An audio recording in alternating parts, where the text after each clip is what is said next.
Olá, bom dia. Estamos começando mais um programa Caminhos de Sucesso e hoje nós estamos iniciando uma série de programas especiais dedicados à gestão e resultados no esporte. E como não poderia deixar de ser, escolhemos para dar início a esta série o futebol, esporte que move milhões de pessoas em nosso país e no mundo inteiro. Sem sombra de dúvidas, é o mais importante de todos. Para darmos início a esta série, convidamos uma profissional que foi uma das percursoras na aplicação da psicologia e dos conceitos de formação de equipes de alto desempenho nos clubes brasileiros. Ela é psicóloga, coach e palestrante, pós-graduada em marketing pela Escola Superior de Propaganda e Marketing.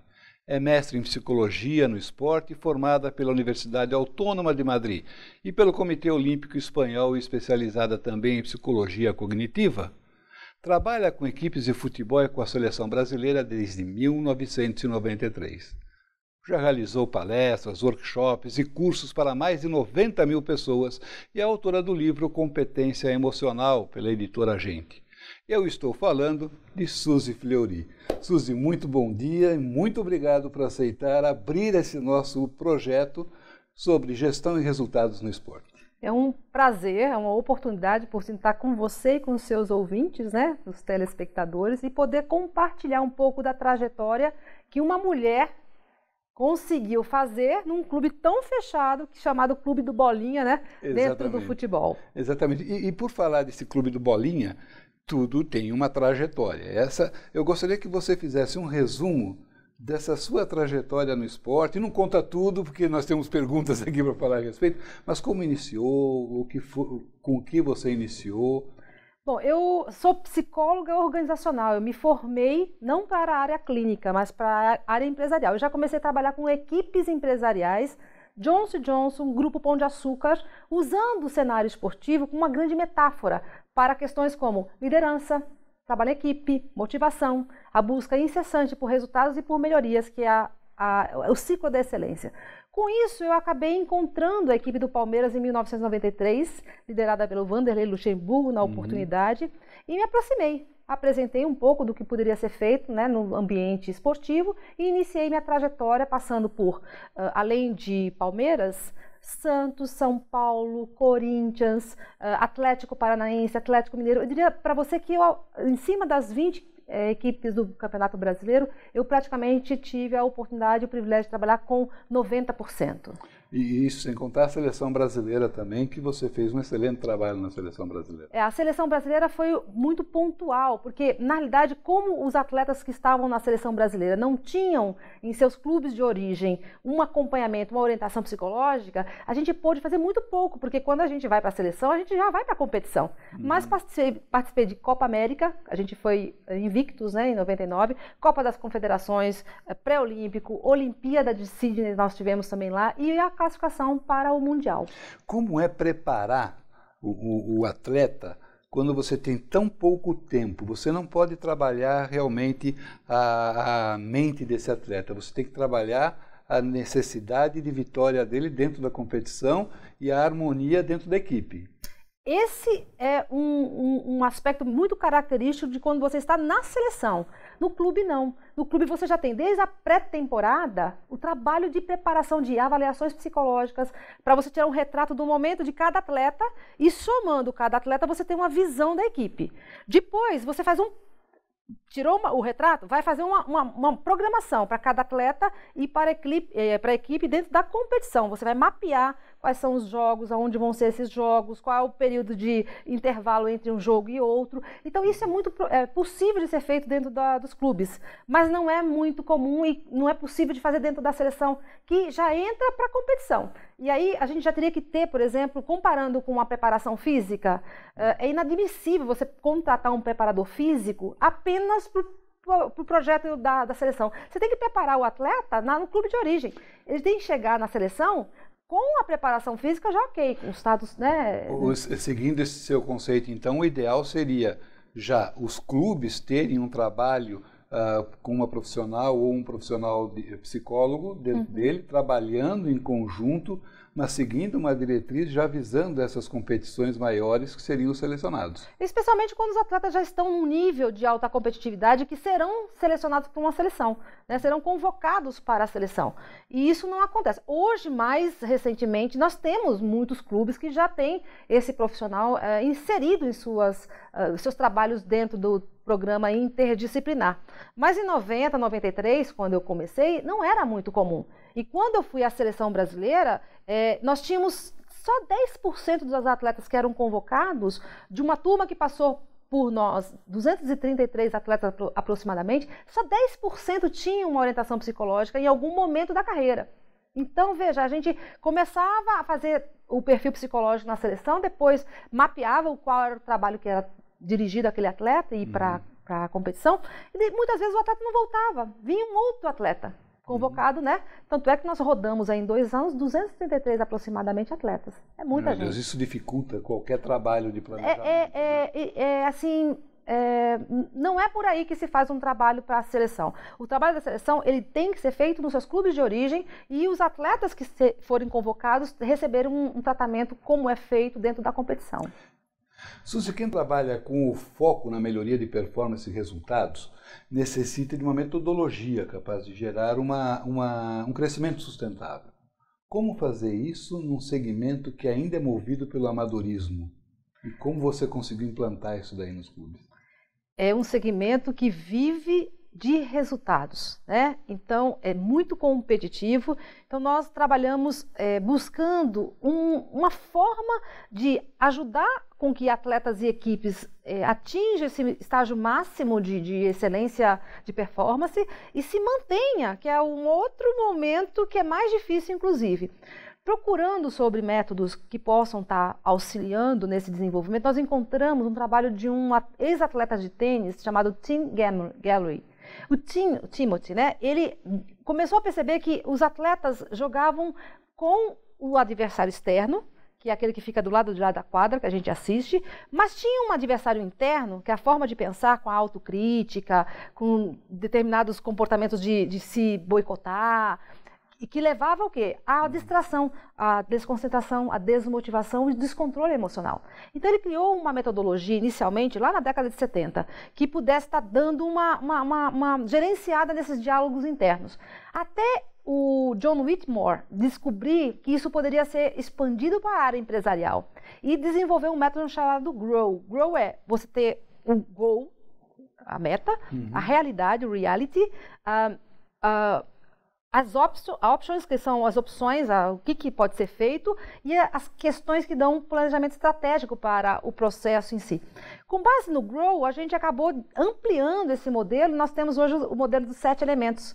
Então, a gente trabalha com uma equipe, por exemplo. Pega uma equipe, pode ser equipe empresarial, com as quais a gente trabalha muito atualmente, desde da época de 94, e com as equipes esportivas. Mapeou onde eles estão, como é que é o momento psicológico dessa equipe, quais são as áreas que estão ok e as que estão precisando de uma atenção, define ou identifica quais são os objetivos, que é o segundo passo, e vai montar a estratégia em cima dos recursos e das competências que já tem e dos recursos e competências que precisam ser desenvolvidas. Aí vamos para a ação estratégica e inteligente, todas as coisas que um atleta pode fazer que ajudam. Então, um atleta que dá uma cabeçada expulso é uma ação que não é estratégica, porque ele não está contribuindo para o propósito que ele tem, que é chegar a uma seleção, por exemplo.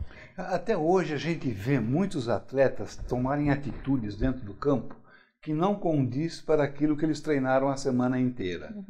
Isso é uma falta de trabalho psicológico para esse atleta, para essa equipe? Porque a gente acaba vendo que ele está pensando mais no eu do que no nós.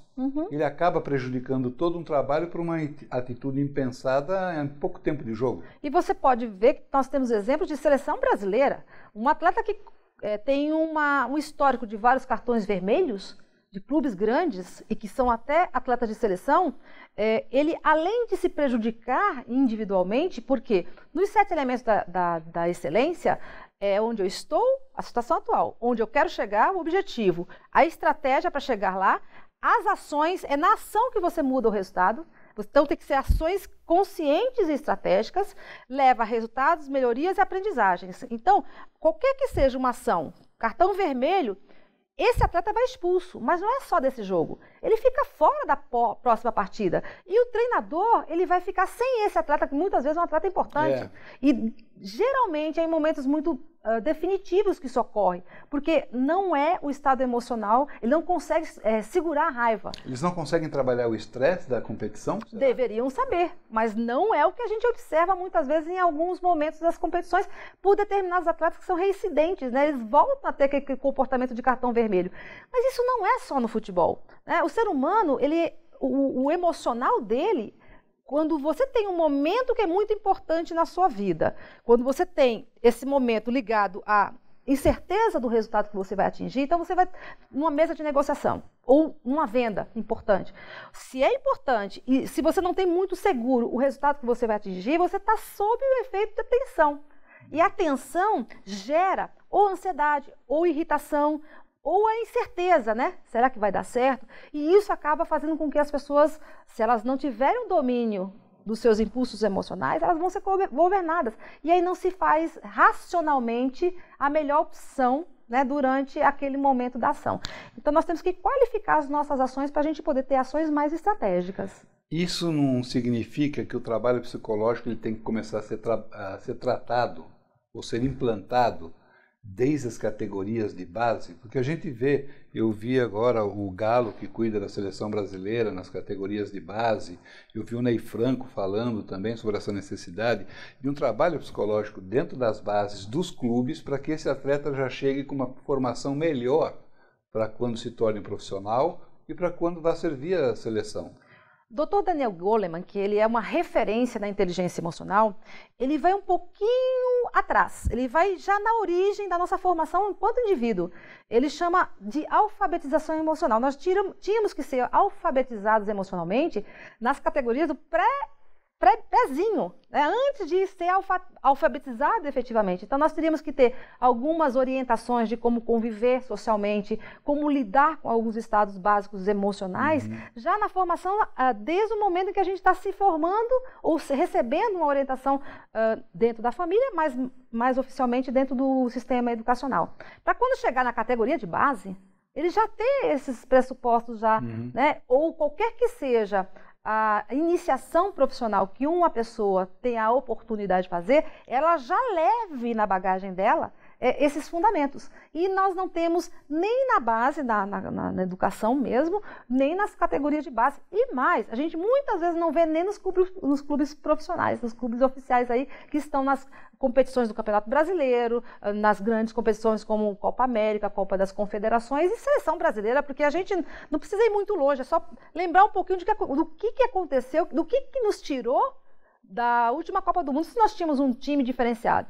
Então você pode ter um time de craques, profissionalmente falando, na parte empresarial ou no futebol, mas se não tiver controle emocional, os dois vão ter problemas de resultados. Isso é reflexo da liderança, não só da liderança que está dentro do campo, mas a liderança que vem dos gestores da entidade. É uma soma, porque se o gestor passa a mão na cabeça de alguém que recebeu um cartão vermelho... Isso a gente vê acontecer o tempo todo. O tempo porque todo. Ele recebe a punição. Ele está sendo conivente. Exatamente. Ele recebe a punição, o Superior Tribunal dá a punição de suspensão e logo depois é feito suspensivo e o camarada está jogando no dia seguinte. O que aconteceu na última Copa do Mundo estava previsto. Por quê? O atleta que cometeu aquela indisciplina e teve o cartão vermelho foi o mesmo que durante alguns jogos antes, num amistoso, deu uma entrada num outro atleta, isso assim, numa condição que não estava nem definindo. Quase bem assassina, né? Exatamente. Então, mas não precisa nem falar de atleta, porque se esse comportamento foi um comportamento de um atleta desse padrão, desse nível, é porque ele não foi treinado emocionalmente para lidar com seus impulsos agressivos. E usou isso contra ele próprio, porque isso fica na carreira do atleta, e usou isso contra a sua própria equipe, porque ele fez com que a equipe tivesse um resultado negativo em função disso, isso fica para a história de todos. E por que esse elemento, depois que faz uma besteira como essa dentro de campo, toma uma atitude como essa, onde ele prejudica não somente a equipe, mas a carreira dele, então nem se fala.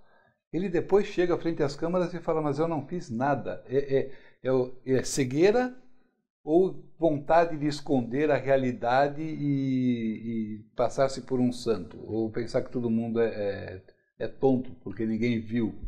O que eu escuto, porque os treinadores muitas vezes me encaminham, né? Não só treinadores, eu trabalho também com executivos que foram, por exemplo, promovidos de uma categoria de um assistente, de uma pessoa mais técnica, para um líder. E ele precisa aprender algumas questões típicas e características da nova função que ele vai exercer. Exatamente. Né? Então, ainda mais se estamos falando de alta performance. Exatamente. Então, eu estou recebendo, né, dos RHs, estou recebendo dos clubes, atletas, por exemplo, que tiveram esse comportamento inadequado ou um comportamento que não é típico daquela função a mais que ele está exercendo, por exemplo, quando vai representar uma seleção brasileira. E eles chegam sempre com as suas justificativas. Eu faria mesmo, é isso que acontece mesmo. Usando o método dos 7 elementos, ele está dizendo a ação que ele teve. Eu pergunto, qual foi a consequência disso? Qual foi o resultado que você obteve disso? Fui expulso. O que você aprende com esse resultado? Que eu vou ficar 6 jogos, isso não é muito legal. Eu vou lá para o objetivo dele. Qual é a sua meta na sua carreira? Qual o seu propósito na sua carreira? Eu quero voltar para a seleção, porque eu recebo muitos atletas que já foram da seleção. Eu quero voltar para a seleção. Esse comportamento, essa ação, com o resultado que você obteve de ser expulso, te aproxima ou te distancia do objetivo que você tem? Não é legal. Eu realmente não tenho. Então, o que você aprende e o que você pode melhorar? Ajustando a sua estratégia. Então, a gente tem os 7 elementos aí, né, na conversa, e é o primeiro degrau para a mudança de comportamento. Primeiro degrau, não se muda comportamento sem mudar a tomada de consciência da pessoa. Né? O que vem a ser excelência no esporte para você? A melhoria contínua. Você buscar, primeiro, mudança de comportamento. É um modo contínuo. É um modo contínuo. Você teve um resultado, você fez alguma coisa, a ação. Né? Então, o primeiro é onde eu estou, onde eu quero chegar e a estratégia. Vamos para a ação. A ação leva a um resultado. O resultado leva a um aprendizado, até resultados favoráveis. O Michael Phelps ganhou 8 medalhas de ouro numa Olimpíada. Ele foi para as drogas.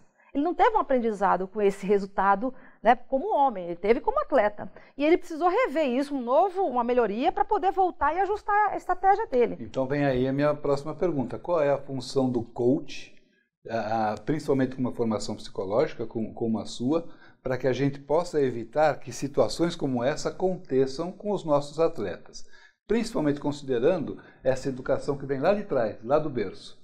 Que quando eles chegam na base ou chegam como profissionais, profissional antigamente com 19 anos é que ele ia para o profissional. Hoje com 16 anos a pessoa está estourando. E já tem 3, 4 empresários em cima. Até menos, 14 anos você já tem pessoas já sendo negociadas. Qual é a importância desse coach hoje em dia e quando que o clube deve começar a preocupar-se em ter um coach para os seus atletas? Qualquer pessoa, o nosso cérebro foi programado para estar no automático, para a gente estar naquele sistema de repetição. Todo dia a gente faz tudo sempre igual.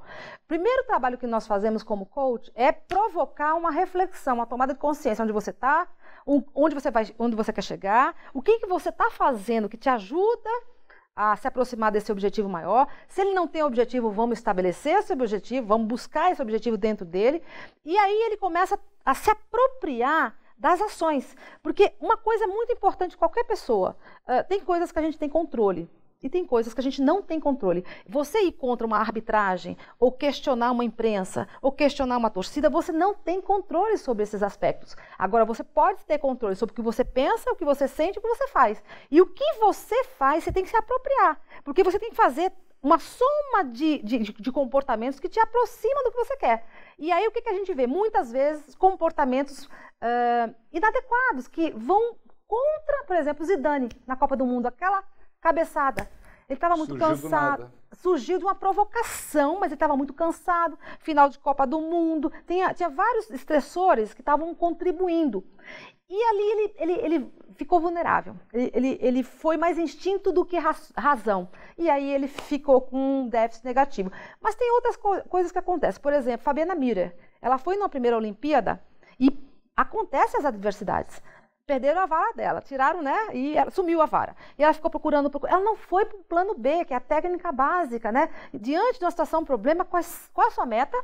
Que era ela buscar a classificação entre as 3 primeiras colocações e as alternativas. Então, ela teria que buscar na administração uma outra vara, ou usar uma das 9 que ela tinha ali à disposição, ou pegar com um adversário, né? Que ela tinha essas opções. E ela ficou e perdeu o foco. Perdeu o foco e perdeu... Porcino, sabe que dói? Que eu cheguei a chorar nesse momento, porque é uma dor muito forte, que eu sei o sacrifício de um atleta se dedicar a um treinamento para uma Olimpíada.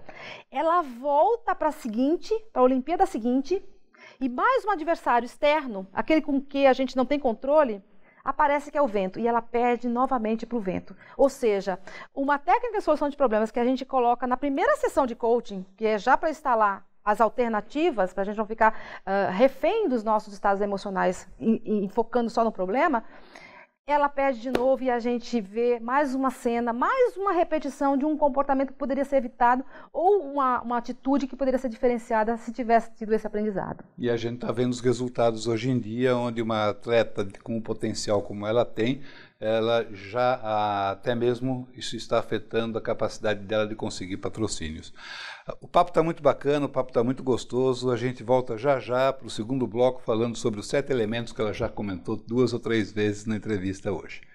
Aguarda, não sai daí, a gente já volta.